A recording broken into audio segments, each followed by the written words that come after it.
Good evening everyone, welcome to another live episode of our show जिसको हम कहते हैं द परी शो, जिसमें हम आपकी बुद्धिमत्ता को थोड़ा सा बढ़ाने की बात करते हैं और जिसमें हम आपके जीके का बेहतरीन विकास करते हैं बिना किसी लाग लपेट के। हम आपसे बहुत ही इंपॉर्टेंट डिस्कशन करते हैं जिसमें आपके देश की बात, आपके सभी फायदों की बातें और आपकी आमदनी से जुड़ी बातें भी हम इसमें करते हैं।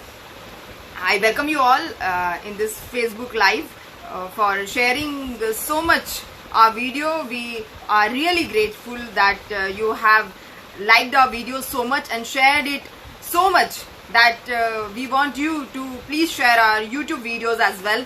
Our video YouTube channel is Pari Talks to Desh Ki Janta, and all the videos are available there. You please join our YouTube channel. Press the subscription button and bell icon.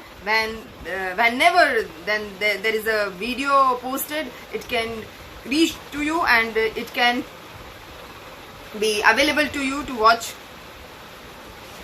And please share, keep sharing, and keep making a live and very knowledgeable society with us, that we are on the mission. आज की खबरों की बातें करते हैं। सबसे पहले हम शुरुआत करते हैं कि इम्पोर्टेंट क्या खबरें हमारे यहाँ पर आजकल जो ट्रेंड चल रही है। आजकल मैं ट्विटर पे बहुत ज़्यादा एक्टिव है और जो खबरें ट्विटर पे चल रही है वो कुछ इस तरह से है कि कंगना रनावत ने जो सारे ही बड़े प्रोडक्शन हाउसेज है, जितने भी हीरोज हैं, उन सबको लकड़ बग्घा कह डाला है। कंगना रनावत का कहना है कि सारे जो हीरोज हैं ये लकड़ बग्घे की तरह है, वो एक ही साथ चलते हैं और अपने पर्सनल फायदों के लिए चलते हैं। किसी भी नए हीरो या किसी भी नई लड़की को उभरते हुए देखना इनको पसंद नहीं आता है और ये नेपो किड्स है जिनको ये सपोर्ट कर सकते हैं। उसके अलावा अगर कोई भी लड़का सुशांत जैसा आता है या कोई भी लड़की अगर कंगना रनावत जैसी आती है मार्केट में तो उसका कड़ा विरोध किया जाता है। इन लोगों को बहुत ज्यादा तकलीफ होती है इस तरह के नए बच्चों से। जो नई लड़की आती है उसका यौन शोषण किया जाता है। जो भी नई लड़की आती है उसका यौन शोषण किया जाता है। उसके साथ में कई रातें गुजारी जाती है, उसके बाद भी उसको रोल नहीं दिया जाता है। कई बार जो नए लड़के आते हैं सुशांत सिंह की तरह उसको अंडर एस्टिमेट किया जाता है, उसको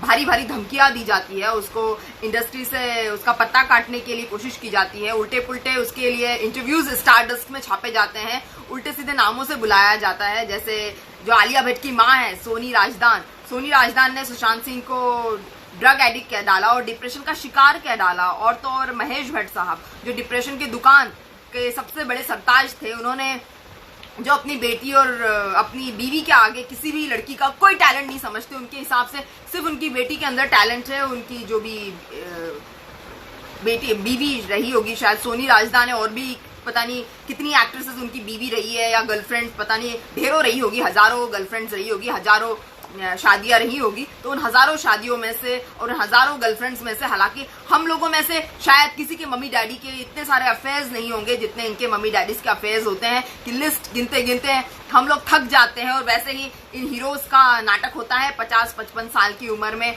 भी इनकी इतनी गर्लफ्रेंड्स होती है कि देखते ही बनता है। मतलब ऐसा लगता है कि ये इंडस्ट्री कम चला रहे हैं और हम कह सकते हैं कि गर्लफ्रेंड्स बनाने या वाइफ बनाने के मिशन ये ज्यादा चला रहे हैं। हर मूवी के साथ में कम से कम 2 गर्लफ्रेंड या 1 वाइफ तो इनकी बनी जाती है। तो कंगना रनावत ने जो कहा है, वो कंगना रनावत जो कहना चाहती है वो मैं आपसे कहना चाह रही थी कि कंगना रनावत का कहना है कि ये 50-55 साल के जो लकड़ बग्घे जैसे हीरो है वो किसी भी लड़के को उभरने नहीं देना चाहते हैं। जैसे कि मैंने आपको बताया किस तरह से महेश भट्ट साहब ने परवीन बॉबी की तरह सुशांत सिंह को ड्रग एडिक्ट कह दिया था, डिप्रेशन का शिकार कह दिया था, वैसा ही अब आलिया भट्ट की मम्मी मतलब महेश भट्ट की थर्ड वाइफ पता नहीं कौन सी वाइफ है, वो भी उसको सुशांत सिंह को कहीं डिप्रेशन का शिकार लिख रही है, सुशांत सिंह को ड्रगिस्ट लिख रही है। तो इस तरह की जो हरकतें हैं वो बॉलीवुड वाले करते हैं और फिर एक के बाद एक आप नए नाम लेते जाइएगा। उनके साथ में आपको 2 वाइफ और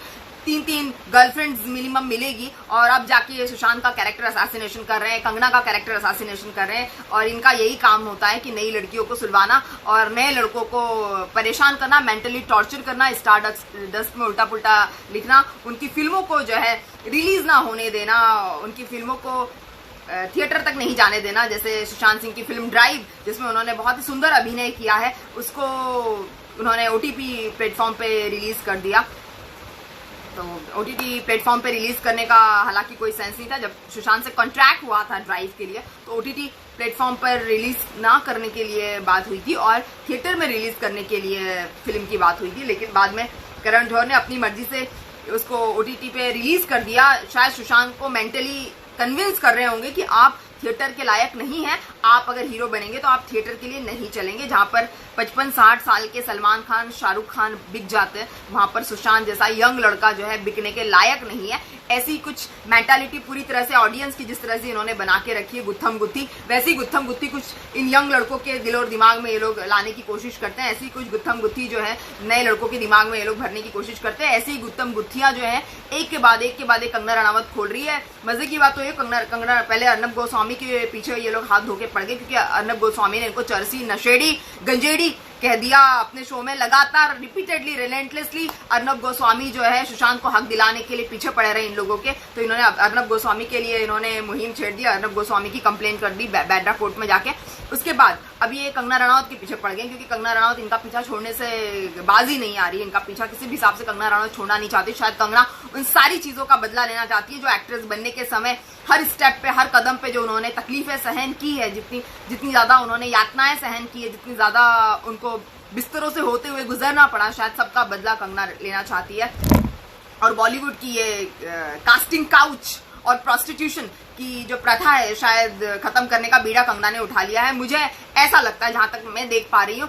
आप लोग क्या देख पा रहे हैं कमेंट सेक्शन में जरूर बताइएगा कि आप क्या कहना चाह रहे हैं इस बारे में। और अगर आप कोई क्वेश्चन मुझसे पूछना चाहते हैं तो आप प्लीज कमेंट सेक्शन में लिखिए। मैं एक के बाद एक आऊंगी। अभी बिहार इलेक्शंस पे आऊंगी, उसके बाद में मैं आपको बताऊंगी कि मोदी जी के कितने प्लान्स चल रहे हैं और मोदी जी की कौन कौन सी नई योजनाएं चल रही है, पुरानी योजनाओं का क्या हुआ है और अब नई योजनाओं का क्या होने वाला है। उसके बाद में मैं आपको कुछ ट्विटर ट्रेंड्स बताऊंगी। आजकल मैं ट्विटर पे एक्टिव हूँ तो मैं वो भी आपसे शेयर कर लेती हूँ कि ट्विटर ट्रेंड्स क्या क्या चल रहे हैं और एक्चुअल में किस तरीके से दिखाया जा रहा है और कौन किस तरह की बातें ट्विटर पे क्यों कर रहा है, एक्चुअल में हकीकत क्या है, मैं आपको रूबरू कराऊंगी।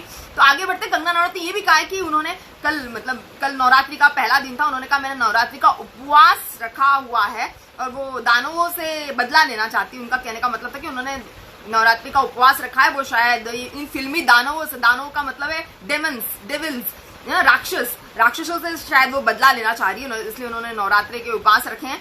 कंगना ने ये भी कहा है कि वो जब तक जिंदा रहेगी इनकी सारों की पोल पट्टियां खोल के रखेगी। You scratch my back, I will scratch your back, मतलब आप मेरी पीठ खुजाओ मैं आपकी पीठ खुजाऊंगा, मतलब मैं आपके सीक्रेट छुपाऊंगा, आप मेरे सीक्रेट छुपाइए, मैं आपके सीक्रेट छुपाऊंगी, आप मेरे सीक्रेट छुपाइए। इस तरह की जो पद्धति है वो सालों से चली आ रही है। यही बॉलीवुड इंडस्ट्री का काम है और यही बॉलीवुड इंडस्ट्री की सच्चाई है और यही बॉलीवुड इंडस्ट्री में काम करने का एकमात्र गुण है। आपको कितना डांस आता है, कितनी एक्टिंग आती है, ये तो बात की बात है, क्योंकि हर फिल्म से पहले रिहर्सल्स होती है, तो ये बात की बात है। लेकिन सबसे पहले आपको आना चाहिए वो है लोगों के सीक्रेट छुपाना, लोगों के सीक्रेट को दबाना और अपने सीक्रेट भी उनके हाथ में जाकर दे देना है। यही बॉलीवुड में काम करने का एकमात्र तरीका है, जिसको बहुत सारे नए बच्चे जो आउटसाइडर्स होते हैं वो अकस्टम नहीं होते, उन्होंने ऐसा माहौल देखा नहीं हुआ होता है, तो नए बच्चे जो है अपनाने से मना कर देते हैं। और जब नए बच्चे इसको नहीं अपनाते हैं, नए यंगस्टर्स इसको नहीं अपनाएंगे, अगर कोई आउटसाइडर हम आप में से कोई अंदर जाएगा बॉलीवुड में और हम लोग अगर उसको नहीं अपनाएंगे तो हमारा बॉयकॉट कर दिया जाएगा, फौरन रातों रात गेट आउट का आपको साइन दिखा दिया जाएगा और आपको डोर दिखा दिया जाएगा कि इसमें से आप प्लीज बाहर चले जाइए। अगर आप फिर भी डटे रहे और अपने टैलेंट का जलवा उनको दिखाते रहे तो फिर आपको भी किसी ना किसी दिन सुसाइड जरूर करना पड़ जाएगा। तो ऐसे ही कुछ जो कंगना रनावत ने जो मुहिम चलाई है, मुझे लगता है कि ये इसी तरह की मुहिम है जिसमें लगातार वो नॉनस्टॉप ट्विटर पे ट्रेंड करवा रही है अपने वीडियोस, लगातार उनके वीडियोस ट्रेंड हो रहे हैं और वो बता रही है कि वो जल्दी ही मुंबई आ रही है और वो कह रही है कि ये पप्पू गैंग उन्होंने कह डाला है, पता नहीं वो उद्धव ठाकरे को कह रही है या बॉलीवुड वाले को कह रही है, तो वो कह रही है कि पप्पू गैंग मुझे बहुत मिस कर रही है, तो पप्पू गैंग आप मुझे मिस मत करिए, मैं बहुत जल्दी मुंबई आ रही हूँ। इस तरह की कुछ बातें कंगना रनावत कह रही है जो मतलब बहुत ज्यादा तंज वाला एक स्टेटमेंट, बहुत ज्यादा घुमाव फिरावदार बातें उन्होंने की है। किसके ऊपर की है एग्जैक्टली, किसको पप्पू गैंग कहा है एग्जैक्टली वो पता नहीं है, लेकिन इस तरह की बातें कंगना रनावत कर रही है। उनके खिलाफ अब अर्नब के बाद में बॉलीवुड वालों ने, बॉलीवुड के 2-4 स्ट्रगलर्स कह सकते हैं, स्ट्रगलर्स तो क्या कहेंगे, जो ट्राई मार रहे हैं या कुछ थोड़ा बहुत काम कर चुके हैं, इस तरह के 2 लड़कों ने उनकी कंप्लेन की है बांद्रा कोर्ट में। बांद्रा कोर्ट ने उनकी कंप्लेन भी दर्ज की। उन्होंने कहा है कि कंगना जो है हिंदुत्ववाद फैलाती है और राष्ट्रवाद फैलाती है और इस तरह की हिंदू मुस्लिम वाली बात कहती है, कश्मीर कहती है मुंबई को, उसकी वजह से हमें काम नहीं मिल रहा है। काम तो वैसे भी कोरोना में ठप हो गया है, बहुत सारे फिल्मी लोगों का करियर वैसे भी कोरोना में ठप हो गया है, तो उन लोगों को काम कैसे मिलेगा। लेकिन हाँ, कंगना रनावत की बेबाकी और बिंदास अंदाज जो है शायद उन लोगों को पसंद नहीं आ रहा है, जिसके लिए वो जानी जाती है। हालांकि बहुत सारी चीजें जो है मैं उनसे सहमत नहीं होती हूँ, लेकिन बहुत सारी चीजें जो होती है, सच्चाई अगर कोई कह रहा है तो उसका साथ देना बहुत जरूरी है। सच्चे लोग बहुत मुश्किल से दुनिया में होते हैं और अगर हम सच्चे लोगों का साथ देते हैं तो हम सच्चाई का साथ देते हैं, और अगर हम सच्चे लोगों का साथ देते हैं तो हम सच्चाई को सपोर्ट करके अपने आप को, अपनी जेन्युइनिटी बता रहे हैं, अपने आप को जेन्युइन साबित कर रहे हैं। तो मैं भी चाहती हूँ कि आप लोग भी इस तरह के सच्चे लोगों का साथ दो और सच्चाई का साथ दो। उसमें किसी व्यक्ति विशेष को मैं महत्व देने की बात नहीं करी, किसी व्यक्ति विशेष का साथ देने के लिए मैं नहीं कह रही हूँ, लेकिन हाँ, जो व्यक्ति सच बोल रहा है उसका साथ हमें जरूर देना चाहिए। आपको भी देना चाहिए, मुझे भी देना चाहिए। इस बार जो उन्होंने कहा है मेरे ख्याल से काफी हद तक सही कहा है। बॉलीवुड की जो कहानी हमने सुनी थी, कहीं से उड़ते उड़ते हमारे पास में खबरें आई थी, वो उड़ती उड़ती कहानी जो है कंगना रनावत ने उसमें मोहर लगा दिया, स्टैंप लगा दिया है। वो जो स्टैंप है, वो स्टैंप जो है वो इनसाइडर का स्टैंप है इस बार। मतलब कंगना रनावत जो आज से मेरे ख्याल से 14-15 साल 16 साल से काम कर रही होगी, 16-17 साल से काम कर रही है ऑल टुगेदर, पूरा टोटल मिला के 17 साल से वो बॉलीवुड वालों के इन्हीं लोगों के सर्कल में घूम रही है। आदित्य पंचोली से अगर स्टार्ट करेंगे तो, हालांकि उनके पहले भी उनके मित्र रहे हुए हैं बॉलीवुड के, जो डायरेक्ट कनेक्शन वाले मित्र रहे हैं कंगना के, उससे पहले भी। लेकिन अब आदित्य पंचोली से स्टार्ट कर ले तो मेरे ख्याल से 16-17 साल से कंगना इन लोगों की इनसाइडर बन चुकी है, उसी सर्किल में घूम रही है, उसी कॉन्टैक्ट, उसी लॉबी में घूम रही है। जो लॉबिंग वाला चक्कर होता है, वो लॉबिंग वाला चक्कर होता है कि अगर आपकी लॉबी में 10 हीरोइन है तो घूम फिर के कैरेक्टर को देख के उन्हीं 10 हीरोइनों में या 5 हीरोइनों में वही कैरेक्टर घूमते रहते हैं, वही रोल घूमते रहते हैं। उसी में से कंगना भी एक थी।